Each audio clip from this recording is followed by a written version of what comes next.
Your attitude determines your success. You need your daily nourishment for wisdom, success, personal growth, positivity, and confidence in order to maintain a badass attitude, like this one. Turn up your energy with Wednesday Wisdom. Here again is Kelly Orchard. Oh, thank you so much, Bobby Ocean, my unwitting sidekick. How you doing, everybody? This is Wednesday Wisdom. I'm Kelly Orchard, the B.A.D.A.S.S certifier. Once again here. The month of January, of course, you know, B.A.D.A.S.S is an acronym. And so the month of January, our Wednesday Wisdom, we're covering the letter B in B.A.D.A.S S. And, you know, be bold, be brave, be confident, be badass. But how can you do all those things if you're not yourself? So this is be yourself. And here's the thing. Badass is a process. Your attitude will determine your success through the new year. And it begins as soon as you wake up. It begins with your first thought in the morning. It's going to be a terrible day, you say. Well, probably. What fires in my life am I going to have to put out today? You ask. Maybe. You roll out of bed, you put your feet on the floor, you shuffle off to the bathroom, and you look at yourself in the mirror and you hope it changes soon. Does this sound all too familiar? You know, with all the turmoil, trouble, and transition and toxic energy in today's society and workplace, at home, and even on the soccer field when you can go, or the grocery stores when you're there, it's hard to muster up enough positive energy to make it through the day without feeling like a failure. Hey, here's a fact. We have a choice each day how it's going to go. And I do cover that topic more in a few weeks when we focus on the letter D in B.A.D.A.S S, because D stands for decide. So come back in a few weeks for that. We're still focusing on the letter B in B.A.D.A.S S this week, or this month, actually. You know, with the be bold, be brave, be confident, be badass, be yourself. I'm giving you some insight and tools on how you can rediscover your badass self today and really get down to being authentically you. Because you know what? Everybody is afraid of something. Life's going to give you two choices: failure or learning experiences. So let's get started. Certifying badasses, one podcast at a time. All right, so here I am certifying badasses one podcast at a time. And I've got some skills and drills for certified badasses today. You know, it's like B in B.A.D.A.S S acronym stands for be yourself. But one of the things in order to be yourself is, man, you got to pay some dues. So many people want to get rich quick or shoot for the moon or whatever it is, you know, but the truth of the matter is you still got to pay some dues. You need to spend time perfecting and honing your craft. Whatever it is that you're trying to do. If it's personal growth, that's like you decide you're going to grow personally and you're still going to pay some dues, the same kind of dues that you do with professional growth. You might decide that you want to be an executive or an entrepreneur or do whatever else. You're still going to have to pay some dues. So be prepared for that. Just know that you're going to pay the dues and just know what you don't have to worry about so much because you don't have to be at that level of success yet. You don't have to put a label on it. For example, I can only tell my own stories. Remember that. So once you guys start giving me your stories, I'll share yours. But for mine, how did I pay my dues in radio? Sure. I mean, you know, people looked at me and I was kind of like silver platter handed this radio station. In fact, yeah. Oh, my people used to say to me, how did you get your job in radio? And of course, you know, you kind of learn how to be funny and sarcastic, especially when you're a radio personality. Well, okay, I didn't have to learn how to do that. Clearly, it just kind of came with the territory in my life. But, you know, how did I pay my dues in radio? Well, of course, I was in high school and my dad was the owner of the radio station. And this was my after school chore. I had to go to the radio station after school and do the 4, 5, and 6 o'clock news live. Now, paying my dues was big time in that small community. I really was bad on the air. I tell this story in my B.A.D.A.S. certification class. I tell it a lot about how I had to decide that I was going to improve. In fact, that's once again is in the D in B.A.D.A.S S, but this is the most part about how to be yourself and paying your dues. Well, so I did pay my dues when I was working in radio in the beginning. You know, I was like, even though I was handed the job, sure, okay, maybe you've had some sort of privileges in your life too, where somebody has given you something and it's given you sort of a leg up. Don't take it for granted. Don't look at it as, like something dismissive for you. Don't marginalize it. But I also had to pay some dues, meaning that, I worked weekends. It's like, here I am, a teenager, but I'm having to go back to the station at midnight because we were on an automated system that had to be checked every 12 hours. I'm not going to get into the details of that with you, but I do in my classes, in my B.A.D.A.S.S certification class, but we had to change the reel to reels, and we had to do it every 12 hours with the system that we had when we first went on the air. And so oftentimes I was the one that was sent in the middle of the night to go change the reels, and then paying my dues with advertisers or out in the community. I didn't really know what I was doing in the beginning, and I had to develop at least a sense of confidence to get out there. But the paying the dues also meant I knew I had to ask for help. You got to think about the big picture. In my small community, my local community, how did I learn to pay my dues, or how did I pay my dues? And then paying my dues while I was shifting my career. This was something, fortunately, by the time that came along, I was growing up and I already had, 25 years in business experience already. So I already kind of knew the importance of paying dues as I'm trying to reinvent myself and transition into a new career. And, I do remember one time, sitting at while I was in grad school, the consulting business had kind of died because I couldn't really travel. But I still needed to I still had to earn a living. And so while I was in grad school, the perfect solution for me was to become a substitute teacher in elementary school. I mean, because basically, when you're a substitute teacher, you get a lesson plan from the teacher and you're basically like the babysitter, it's a glorified babysitting job with a lesson plan, basically, but it made it work for me because when I was in those upper grades, when those students had their reading time or things like that, where they were independent work, I could also study and read. And so I was paying some dues, but I do remember, and it was a low wage job for somebody like me who had a radio career, but I was trying to transition into doing something completely different. And I had to remind myself when I was sitting at a kidney-shaped table in a kindergarten classroom, cutting out the letter B for these 5-year-olds, for them to have little books that they could color and learn how to write the letter B. It was a humbling moment for me, but in a good way. It's like I was rebuilding. I was doing something different, and that might be where you're at today. Or you might be realizing that you haven't paid many dues, and you need to start paying some dues. You can't have that attitude that you're going to be an overnight success without paying some dues. So just be prepared for that. I paid some dues shifting careers. But one of the things is that you've got to do is visualize the bigger picture, where you're headed, and then know that it's going to take some baby steps to get there. And in order to be your authentic self, you've got to develop those skills to break it down into reasonable steps, because you can't go imagining how it's going to be if you don't know how you're going to get there. And that's what I can help you do.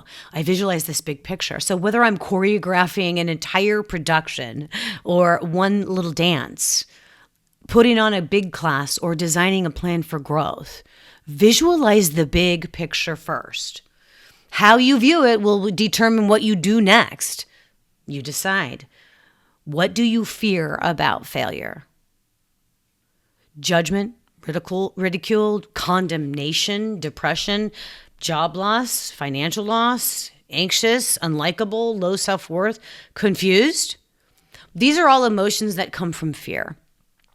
And there are only two true emotions. We've talked about this before, and I like to remind you, because we are flipping the format on the fear of failure. So remember, fear is on one side of the spectrum. Fear shatters your plans.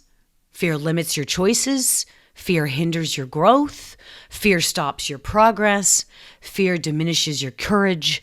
Fear smothers your decisions. Fear restricts your movement and intensifies your emotions. So when fear calls you, let courage and faith answer. What's the direct opposite of fear? Love. So who deserves to be licensed to be badass? Well, I say anyone who's experienced any kind of failure and has decided to rise up, remove the sting, and learn from it and start again. That's called paying your dues. All right? You're not giving up. I would say if you're still listening to this podcast, you're badass, please, really. You're welcome. So, all right. So identify what your failures are. Okay. Is it a job? Is it a relationship? Is it your health? Sometimes these things are out of your control as well.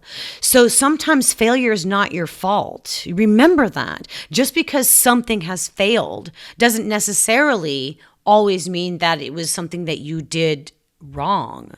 All right. You got to keep that in mind. Flip that mindset about it. Now, if it is something that you did do wrong, to get fired from your job or lose your relationship, or maybe you've done something to create poor health in yourself, what can you learn about it? What can you learn from it? That's some of the things that I talk about. I work on with clients in psychotherapy all the time, especially those who may be going through a divorce. Or end of a relationship. It's like you can sit there and you can blame your ex partner all you want about everything that they did wrong in the relationship. But until you take responsibility for your part in it, your participation, even if it was a matter of you stayed with them too long, that you got to own that. That's okay. That's part of being authentic and knowing yourself, is being willing to kind of open up that door and maybe peek inside that box and look at the stuff that you don't really, want to look at too much, those failures. But then we reframe them, okay? And then identify if you're starting again, okay? Is it start a new course, or are you going to stay on the same path? And either choice is okay. That's your choice to make. But you've got to make a choice now. Who do you want to be here? Do you want to stay the course with where you've been and just kind of build or expand or rethink how you're doing it? Or do you need a whole new, entirely new path? More on that later. Certifying badasses one podcast at a time, along with how you can live a badass attitude. Pack your stuff. Turn up your energy with Wednesday Wisdom. Here's Kelly Orchard. Fear is the path to the dark side. Fear leads to anger. Anger leads to hate. Hate leads to suffering. That's a quote from Yoda, and a really good one, right? Okay, so thank you. Back again, badass is definitely a process, and that's what we're working on here. So today for Wednesday Wisdom, it's all about the letter B in badass, and that's be yourself. But obviously the path isn't easy, but you are born for this. So what makes anyone badass? You got to consider these badass characteristics and then add up to your own list. Some of my list is like Batman. He was pretty badass, right? What about Wonder Woman or Lara Croft, Tomb Raider, right? Okay, but Han Solo, Superman, Rocky Balboa, Dirty Harry. When you conjure up images of those characters, you can come up with all sorts of badass characteristics about those characters. Well, you can do the same thing about yourself, all right? We all go through seasons in our professional life, our personal life, and our family life. You've had a rough season, and you're tired of it. Everybody has bad seasons. Being badass is how we choose to grow through each of our seasons. So my program isn't a collection of stories about people who have done extraordinary things and are labeled badass. This is about you learning to recognize your own badassery and how you got to be where you are right now. Okay, so you're here. You're listening to this. So clearly you're looking for something new. You want to learn, you want to understand, you want to think differently. So thank you, first of all, for coming here for Wednesday Wisdom and listening to my crazy wisdom. I appreciate that. But it's also about giving yourself permission to celebrate your triumphs and the ability to overcome tremendous obstacles, the struggles, the trials, and the failures. And then you get to the good stuff. So in order to win, you must first win mentally before it becomes a reality. So you got to believe you can win because your belief determines your behaviors, and your behaviors drive your action. Your actions have an impact on your outcome. And I want you to have a successfully badass outcome. I've been on a perpetual evolution in my professional career. This podcast is just part of the ongoing evolution. And my collaboration with with Osh over here also, is part of the ongoing perpetual evolution. Where have you been? I was often asked that question, and I had to really take time to consider the question and who was asking. From my perspective, I didn't go anywhere. Some of the events in my life were unplanned. I didn't plan for a health crisis at the peak of my radio career. I didn't plan for a death in the family as I was reinventing my radio career. John Lennon was right when he said, life is what happens when we are busy doing other things. Health issues prevented me from pursuing a higher level in my broadcast career. And even after I recovered and had made the journey back to pursuing a new career path with a renewed passion, a death in the family prolonged achieving my goals. But you know what? It's a process. And sometimes we're going to have these obstacles and these detours and these life derailing events. I've experienced in more ways than I can count anymore. But I do have my B.A.D.A.S.S tools. And I would say that the way that I respond to the events that are happening currently are completely different than the way that I responded to them before I started seeking information and help. My aim now is, this is not overnight success for me. I've been at this for a while, but my aim now is to help you not take as long as me. Your ticket to the Kelly Orchard Unlimited Vault of Wisdom is your choice to be badass. This is badass territory. No sniveling. All right, now it's time for some drills, okay? The skills are the tools that I give you, okay? So those are tools, and those are the skills. You're developing new skills by having some tools in your toolbox. All right, so in the B in B.A.D.A.S.S stands for be yourself, and so now some drills for you.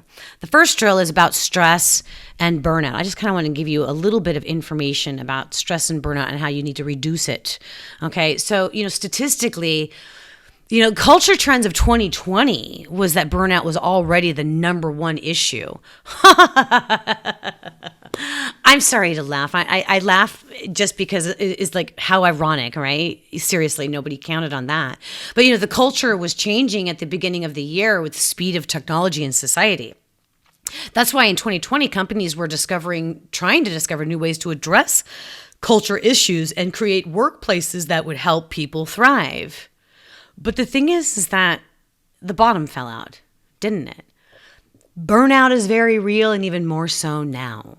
So last year, the World Health Organization classified burnout as an official syndrome related to chronic workplace stress that has not been successfully managed. That's a quote. The O.C. Tanner Institute's 2020 Global Culture Report found that 79% of employees were suffering from some sort of burnout at work, and 40% of those reported moderate to severe burnout. Now, burnout took an enormous toll on employees and organization. Burnout actually results in over 120,000 deaths per year and $190 billion in healthcare spending. That's right. Burnout can affect your stress levels and your hormone levels and cause significant physical problems like could be stroke, could be heart disease, could be other, autoimmune issues like fatigue and things like that just make you tired. Or even stress and burnout can actually promote and develop the cancer cells within our bodies. Burnout takes an enormous toll on you. In addition to increased risk of type 2 diabetes, heart disease, gastrointestinal issues, and high cholesterol, employees who feel burnout are 23 most likely to visit the ER. And 376% companies showed less engagement. That's crazy. All right. So 87% turnover and 22% decreased work output when employees feel burned out.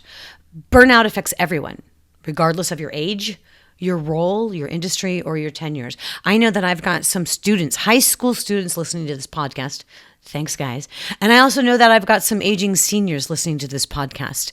Thanks, old folks. Make sure you turn up the volume, all right? And I'm kidding. I'm not kidding. I'm only kidding about turning up the volume. That's just a joke. Aging people and radio people always say that, right? Okay. But it does help. It does hurt. And so millennials and boomers, the blue collar and white collar, everybody is doing more with less and feeling an increased amount of stress. So what can you do about the stress? Well, Here's your drill, people. I always tell you, go to music. Okay, music is such a mood booster, and it's the ultimate psychologist. All right, so neuroscience shows that you can rewire your brain for happiness and positivity by changing the brain structure and the chemistry, by increasing the level of dopamine and serotonin. Now, antidepressants will do that, but we can do it the natural way as well. A lot of times we use meditation and things like that, and I will go into that a little bit more on Fruitful Friday, possibly this week. But for this instance, I want to talk about music and using it as a tool. This is your drill. All right. I want you to do this, and I promise you will be feeling better when you do this. And then I want you to start creating a list of your badass soundtrack. So I want you to think about this. This is one of my favorite exercises, and it's pretty universal, but it's unique to you. Now, this is the start of beginning to help you create your badass soundtrack. Each week I'm going to ask you to think about a song. Okay, so this week I want you to think about what car were you driving when you got your driver's license? What was the car that you first were driving, getting behind the wheel? You were probably 16, 17 years old. I don't know, maybe you were older. I had some people say that they learned to drive at 14 years old, but they probably lived in the Midwest, and, I'm a Southern California girl. That doesn't happen, at least not much. So anyway, about the time that you got your driver's license, what car were you driving? And at the time, what kind of music might you have been listening to? And so then I want you to make a list of that, and I want you to try to find a song that would represent that time period for you, reminding you about that rite of passage, that freedom to be on the road, that license to drive, which gave you a bit of credibility, right? So think about what music you might have been listening to about that age, and that's your drill for this Wednesday Wisdom. Wednesday Wisdom, we learned some stuff about being successfully badass and how having a successfully badass life is a process, and we need to think about the big picture. You've also got to learn to pay your dues in a positive manner to keep those stress levels low and prevent burnout. And then how can we accomplish all of this with simple drills to implement every day? Like creating and listening to your own badass soundtrack. That's one of my favorite tools. I'm Kelly Orchard. That's a wrap for Wednesday Wisdom. Hey, come back on Friday for some fruitfully badass tips and setting you up for some badass weekend vibes. Take care, badass. B.A.D.A.S.S is an acronym, and each Wednesday, Kelly shares tips, tools, and information about how you can become licensed to be badass too, along with how you can live in unfettered badassery. Thanks for listening and getting one step closer to being licensed to be badass. Be sure to subscribe to continue on the bus to Badassville. Snag your Badass Habits ebook at licensedtobebadass.com. You can stay in the slow lane and get just enough tools for successful badassery, one podcast at a time. Or you can join the Badass Ambassador crew in the fast lane by checking your baggage with my Licensed to Be Badass integrated program with videos, worksheets, and group coaching for motivation, mindset, and a fresh approach to living a fruitfully badass life. Hop on the bus to Badassville. Friday again, we turn up the energy. Tune in and tune up with one focus in mind: your advancement and progress in wisdom, success, personal growth, confidence, and positivity. A podcast for successful badassery with Kelly Orchard.